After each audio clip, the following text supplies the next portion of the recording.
Friday, October 8th, 2021, Monaco 64, home of alternative economics and contrarian views. So I decided today to talk about inflation again, but I'm going to do it differently. I'm not going to get the dictionary and give you the classic definition of inflation. I'm going to give you a real world example, and this will be a kind of inflation for dummies or for Keynesians.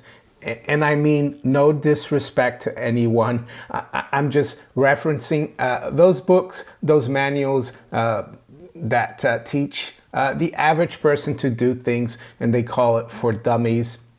So first I'm going to look at a real world example with something that people would easily understand, and I will do that with a house. And then I'm going to look at the broader economy and how it works in the broader economy, try to give you a better idea of it. And hopefully at the end of this video you will understand what inflation really is in the monetary sense. Well, that is the only sense, of course. So the house example, let's say you and 4 other people, so 5 people, created let's say an enterprise to buy a house. That house, let's say, is worth $200,000 or 200,000 pounds. So your newly formed enterprise issues 5 shares. So each of you owns a fifth of the house.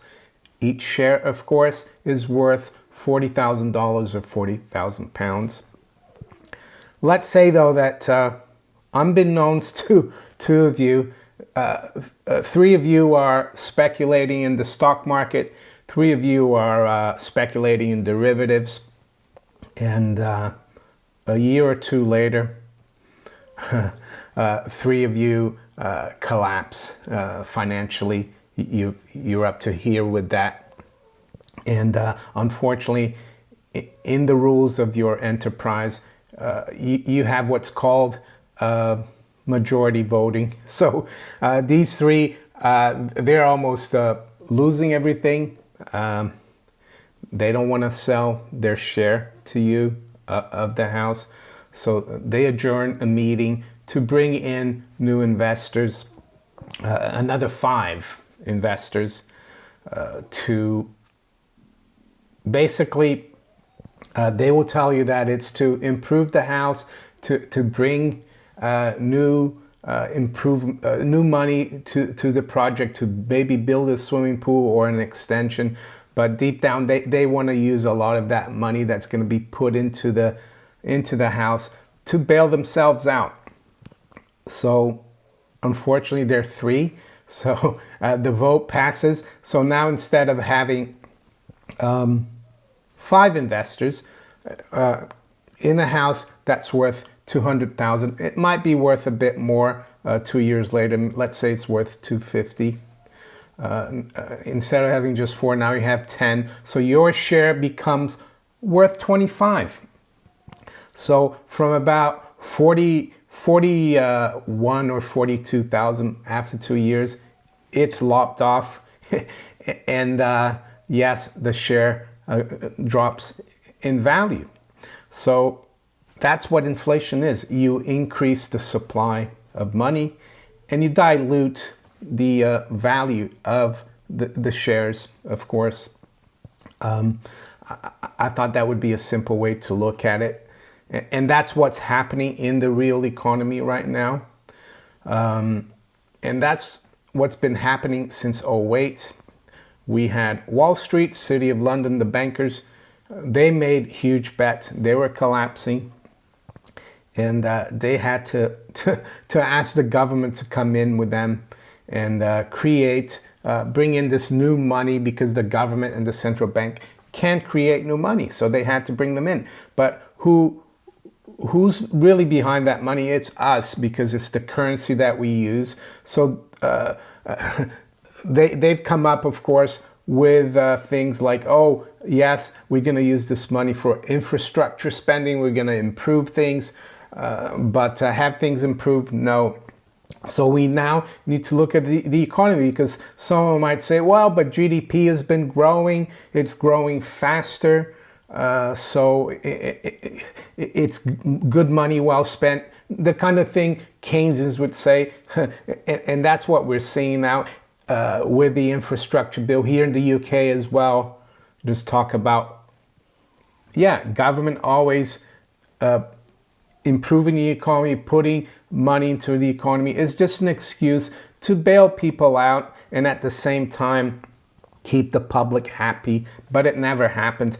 Pretty much like the case of the house deal there.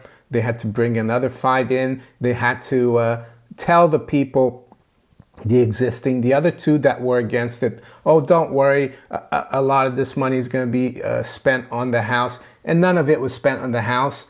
It was spent to bail them out. And that's the same thing that's happening and has been happening.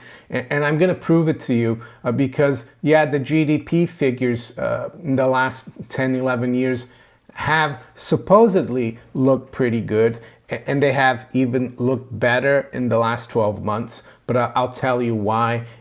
And we always have to go back to basics. We have to look at the GDP formula. So it says here, GDP equals private consumption plus gross private investment plus government investment plus government spending. Well, I would say this is new for me here, government investment.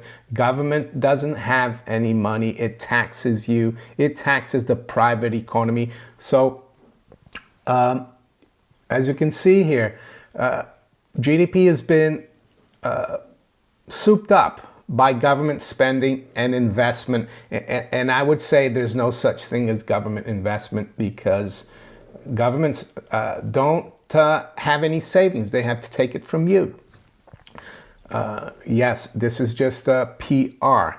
So what I wanted to show you is first the deficits that not only the UK but the US have been running since, well, in this whole century, and especially since the '08 crisis. So you can see here the government budget deficit. So the budget deficit is how much of GDP. It's a share of GDP that the government spends extra. So looking at that GDP formula, if you look at the budget deficit of the government, if we were running a balanced budget, it would take that amount out of GDP, right? So as you can see here, since the '08 crisis, we've seen some huge deficits. Yes, they have come down, but the lowest it's been was back in 2018 at minus 1.8%. So if you look at UK GDP, you can see that in 2018, real GDP grew at 1.25%, but the government deficit was 1.8. So if we had run a balanced budget, GDP would have been negative, and it would have been even more negative prior to that since the '08 crisis, because as you can see here, the deficits were huge. So actually the real private economy, the economic pie has been shrinking. Yes, and they've been, of course, using government spending, let's even say government investment, which is a misnomer, I would say, to make it look like GDP is actually growing, and it's not. So now I'll show you the US, because some of you might think that it's only under the current administration that things are getting worse, but it's been getting worse. It doesn't matter the political group in power, they're all at it. So you see the US did basically the same thing, huge deficits after the '08 crisis. The GDP, I can tell you, US GDP hasn't grown above 3% in any year since the '08 crisis. apart probably from now because of the big jump because of the pandemic. So as you can see here, even under the previous administration, we had an almost 5% of GDP deficit. Yes, we might have been growing at 2.5 or 3%, but if you take the government spending out, it's actually negative. So the pie, the productive pie has been shrinking. You keep that in mind. So what's the inflationary part now? Well, we're going to look at M2 and M3, the money supply. And of course, you probably figured out by now the huge deficits that they've spent because of the crisis last year. You can see here, US minus 15%, almost 14.9, UK 14.2. That, of course, has helped patch the GDP equation because it's a government spending. It's going to make it look a lot better, but I would bet the private economy is getting even worse. So that house is getting smaller and smaller, and we're getting more and more investors, so to speak. So that's what inflation is all about. So prices aren't going up. It's the value of the currency that is going down, and the productive capacity of the economy is also going down while the money is increasing. So there's no better statistic to show you than M2, which is cash, M1, which is cash, checking deposits, coins, traveler's checks. I know we don't use those anymore. And then you add M2, which is savings, almost current account, savings deposits, money market funds. So you can see the growth here. Has it ever gone down since 1960? Yeah, there's probably been some blips there during crisis, but as you can see, it never stops. You're getting more and more money, more investors, and also M3, which is M1, M2, plus other securities out there, credit instruments. It's the broader money supply. It's the same thing. So is it any wonder that the value of your national stock, because that's what the fiat currency is it any wonder it's going down? So hopefully that's helped you understand what's going on. So when central bankers, politicians, Keynesian economists tell you this is just transitory, this is because of commodity prices going up, now you know that they're all being either misleading or they've been taught the wrong way. And I would say it's a bit of both, because the Keynesian philosophy and paradigm that we live in, they teach these people that the more that you put into the economy, the more spending you're going to get, and it's going to help growth. But I think the big problem here is that they add the government to the GDP data, and I think they know that. And why do they keep doing that? Well, because they're the Keynesians, the Wall Street gang, the politicians. They're like the three guys that keep acting dishonestly. But in this case, it's just like one guy out of a million, right? Because they're a minority. And basically, we're paying for all their irresponsible actions, speculation, leverage, and we're also paying for government largesse because it keeps everything going. So all this is going to do is extract more and more wealth from the public. And I've tried to help people the last 5 and 6 years, tell them what to do. But it's hard. I know buying gold and silver is not the only solution. There are other things that you need to keep in mind. But it's very hard. And so that's inflation. So next time someone tells you energy prices went up and that caused inflation. You will know better, hopefully. So with that, let's quickly look at where the markets are this morning. It's 8:33 a.m. London time. So we've got spot gold at 1754.50. It's down $1. Range has been 1760 to 1753. Silver is at 22.44. It's down 14 cents. Range has been 22.66 to 22.42. So we're right near the lows here. Today we've got non-farm payroll. That will be a big number. The jobs data for the US for the month of September. That will probably impact the markets quite significantly, all the markets. We've got the Dow future up 15, NASDAQ future down 40 points or 1/4%. S&P is down 3 points. The FTSE is down 5 points at 70.78. Sterling is down 0.2% at 135.90. The euro is unchanged from 15.45. Dollar is up 1/3 versus the yen, almost at 112. Dollar is unchanged versus the yuan at 645.20.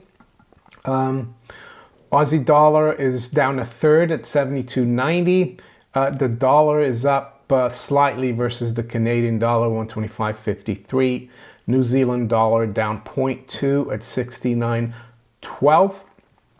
To the commodities, well, WTI crude is coming right back up. We're almost back to 80. We're at 79, up 1.2%. High-grade copper is up 0.5% at 425. Natural gas is up 1.5% at 580. So I don't think things are going to change. They're going to keep debasing the currencies. They're going to keep inflating. They're going to keep helping Wall Street. They're going to keep helping the top 1% or even less, the people who own financial assets. But I would say the best way to hurt these people, as the general public, let's say, is to not play their game, live within your means, try to avoid borrowing, try to keep stacking physical gold and silver. That's their Achilles heel. Try to only take one holiday a year instead of 3 or 4. Get rid of your credit card, or keep it but don't use it. So yeah, if you enjoyed this video, make sure you hit the like button. Please share it far and wide. Think about subscribing to my channel if you haven't yet. And you can also follow me on Rumble, Twitter, Facebook, and all these other platforms below here. I wish you all a great weekend. Take care. Bye.